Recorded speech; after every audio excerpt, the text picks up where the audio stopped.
বাংলাদেশে আওয়ামী লীগ সরকার পতনের পর বিভিন্ন থানায় হামলা করে দুর্বৃত্তরা।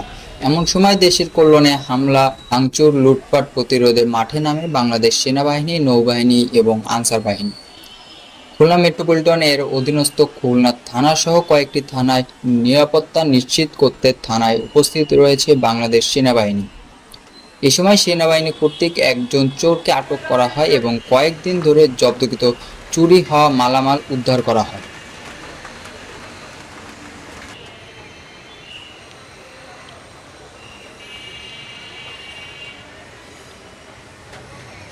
অন্যদিকে বাংলাদেশ পুলিশ বাহিনীকে আবারও সুষ্ঠুভাবে জানমাল রক্ষার দায়িত্বে ফিরিয়ে আনতে কাজ করছে শিক্ষার্থীরা।